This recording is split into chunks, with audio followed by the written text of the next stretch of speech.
আমার এত বড় বড় ছেলে মেয়ে দেখতে কেমন লাগবে? চুল নিয়ে ফাজলামি করে কি আর করবো? কতবার করে বললাম যে ছুটির দিনটাতে চলো কোথাও ঘুরতে যাই, তা না, ছাদে এসে বসে আছি। বাবা, মেডিকেল স্টুডেন্টের আবার প্রেম করার শখ। মেডিকেল স্টুডেন্টের ছুটি বলে কোনো শব্দ আছে নাকি? আজকে ছুটি তো কালকে এক্সাম।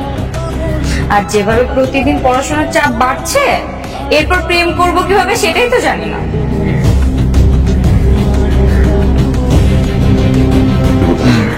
তুমি সরকারি মেডিকেল কলেজে পড়ি তোমার এই অবস্থা, তাহলে ভাবাম যে প্রাইভেটে পড়ে আমার কি অবস্থা হচ্ছে। আমাদের যে পরিমাণে প্রেশার দেয়, সারাদিন শুধু প্রেশার উপরেই থাকে। সেই একই কথা, মনে হচ্ছে শুধু ওনাদেরই পড়াশোনার চাপ আছে, আমাদের কোনো পড়াশোনার চাপ নেই। আমরা শুধু কলেজে যাই আর আসি। কি হয়েছে, এত জরুরি ডাকলি কেন? অবস্থা দেখ, এই মেয়ের তো লজ্জা শরম বলে কিছু না। গতকাল আমি বলছি যে আমার ছেলের আশপাশে যেন ঘুরঘুর না করে, দেখ অবস্থা। বাবা, ওর কোনো দোষ নাই। থাক, তুই এত কথা বলিস কেন? তুই বা এত রাগারে বুঝছিস কেন? ওরা হয়তো একজন আরেকজনকে পছন্দ করে। পছন্দ করে মানে? এই, তোর মেয়ের কি সেই যোগ্যতা আছে আমার ছেলেকে পছন্দ করবে? লোভে পড়ে গেছে, তাই না?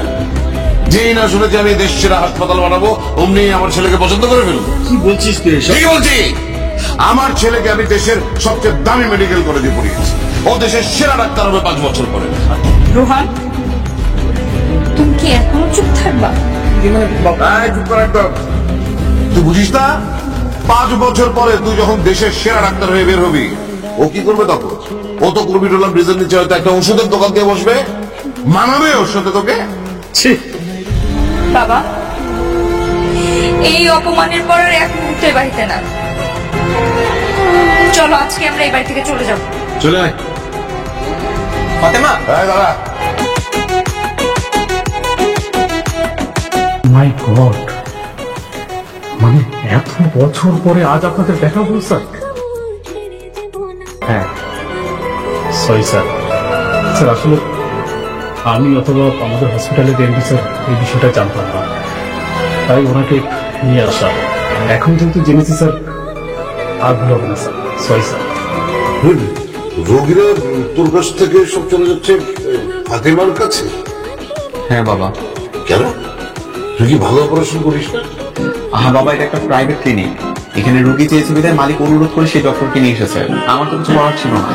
ক্লিনিক মালিকের এগেন্সে মামলা করা উচিত, মানহানির মামলা।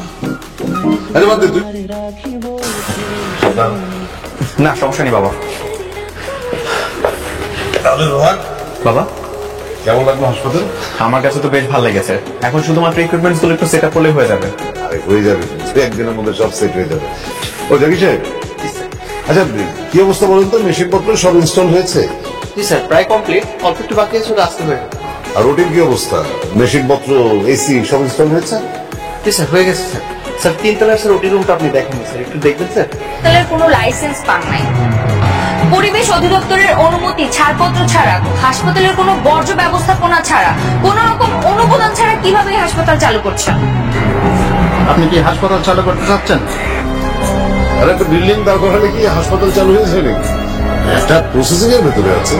ঠিক আছে, আপনি আমাদের সাথে থানায় চলুন। কেন? বাবা কেন আপনাদের সঙ্গে থানায় যাবে? আর আমরা এখন পর্যন্ত হসপিটালে কোনো কাজকর্ম শুরু করিনি। এলাকাবাসী ওনার নামে অভিযোগ করেছে, জিজ্ঞাসাবাদের জন্য যাইতে হবে।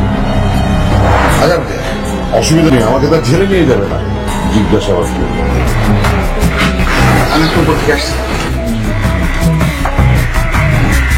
তুমি কাজটা মোটামুটি করো না। আমি কাজটা ঠিক করি নাই না? একদম ঠিক করেছি। ডাক্তার হয়ে আমার যেটা করা উচিত ছিল আমি সেটাই করেছি। তুমি কি চাও অনুমোদন ছাড়াই হাসপাতাল চালু হয়ে কোনো রোগী মারা যাক? কখনোই না। তবে কেন কোন রকম অনুমোদন ব্যতীত একটা হসপিটাল চালু হতে দিচ্ছিলা? আগে অনুমোদন নিবা, তারপর হসপিটাল চালু করবা।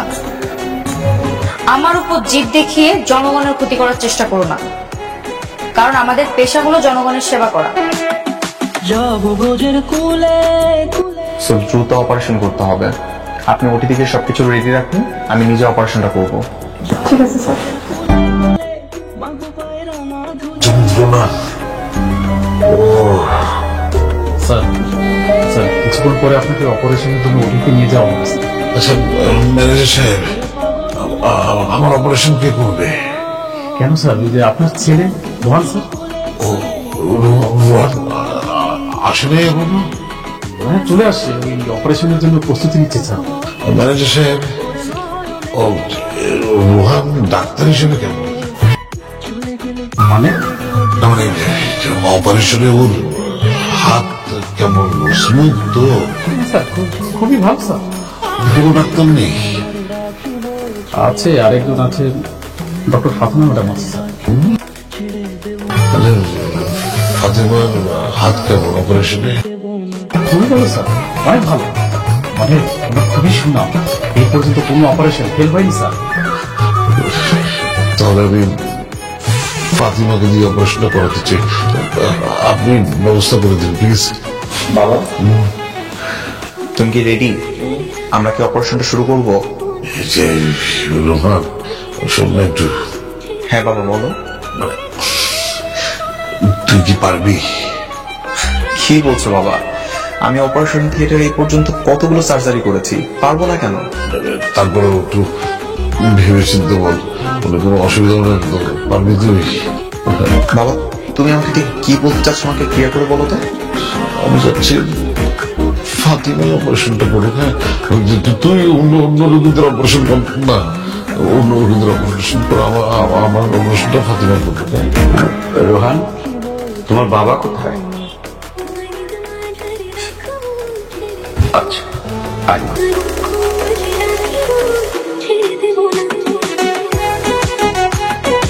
এত দেরি করে আসলি কেন? যাবো না, আমি তোকে বললি তুই বের হয়ে যাবি কেন? হ্যাঁ, তুই ছাড়া আমাকে আর সবচেয়ে ভালোবেসে কে বোঝে? ছোটবেলা থেকে তো তোর সাথে এরকম, তুই পাঞ্জাবিটা পরলে আমি বলতাম যে শার্ট ভালো, তুই নীল পরলে আমি বলতাম লাল। কখনো তুই আমাকে ছেড়ে যাসনি, সেদিন কেন গেলি রে তুই? হ্যাঁ, তুই উল্টা করে একটা ক্যালারি দিয়ে বলতি যে আমি যাবো না, কি করবি তুই? কি যে বলেন আঙ্কেল, এতদিন আগের কথা এখনো মনে রেখেছি নাকি? তাহলে তাড়াতাড়ি না আমাকে ওটিতে নিয়েছো, অপারেশনটা করে তোর বাবা। আঙ্কেল আমি আপনার রিপোর্টগুলো চেক করলাম, আপনার যে সমস্যা, এই অপারেশন তো রোহান আমার থেকে আরো ভালো করতে পারতো, তবে আপনি আমাকে কেন ডাকলেন? না মানে তো আঙ্কেল আসার সময় রোহানকে দেখলাম মন খারাপ করে বসে আছে, কারণ কি? আপনি কি কিছু বলেছেন? হয়তো আপনি আমাকে ডেকেছেন অপারেশনের জন্য, এই জন্য একটু মন খারাপ করেছেন। আপনি একটা কাজ করেন আঙ্কেল, আপনার অপারেশন তো এখনো শুরুই হয়নি, আপনি রোহানকে ডেকে বুঝিয়ে বলেন যে তোর থেকে ভালো ডাক্তার আর হতেই পারে না। এই ফাতেমা কোনো ডক্টর হলো? আমি তো ওকে ডেকে আসি দেখিয়ে দেওয়ার জন্য যে আমার ছেলে কত ভালো ডাক্তার। ঠিক আছে বা তাহলে তুমি চলো, পাঠাও। বুঝতে পারলাম না বাবা, আমাকে এভাবে ডেকে এনে অপমান করার মানে কি? হ্যাঁ, উনি যদি আমাকে দিয়ে অপারেশন নাই করাবে, তবে এখানে ডেকে এনে এভাবে অপমান কেন করলো? আচ্ছা, পৃথিবীতে এমন কোন বাবা আছে বল যে নিজের ছেলেকে ভরসা করবে না? চল চল আমরা। ফাতেমা শোনো, বাবা কি বলেছে যে তোমাকে দিয়ে অপারেশন করাবে না? হ্যাঁ, কিন্তু কেন? তার পেছনে কারণ আছে। তোমার বাবা আমাকে স্ট্রেট বলেছে এখানে আমাকে ডেকে এনেছে তার ছেলে কেমন অপারেশন করতে পারে সেটা দেখানোর জন্য। আল্লাহর অশেষ রহমত, আমার ছেলে সেদিন অপারেশন করে আমাকে সুস্থ করে দিয়েছে, একদম সাকসেসফুল অপারেশন। হ্যাঁ, I am proud of you my son. তুই সত্যি অনেক বড় ডাক্তার হয়েছিস, অনেক ভালো ডাক্তার হয়েছিস। Congratulations doctor Rohan. এখন বল কি জন্য আমাদেরকে ডেকেছিস? মূলত আমার আরো দুটো প্রস্তাব আছে, যে কারণেই সবাইকে ডাকা। কি প্রস্তাব আঙ্কেল? প্রস্তাব নম্বর 1, যেটা হলো আমি আমার হাসপাতালের লাইসেন্স পেয়ে গেছি এবং আমি আমার হাসপাতালের নাম রাখতে চাই ফাতিমা রোহান জেনারেল হসপিটাল। আর প্রস্তাব নম্বর 2, আমি আমার বন্ধুকে দেওয়ার কথা রাখতে চাই, আমি ফাতিমাকে আমার ঘরের বউ করে নিয়ে আসতে চাই। এখন বলো সবাই রাজি কিনা, বলো বলো। রাজি কি রে? চল এখন বিয়ের আয়োজন শুরু করে দিই।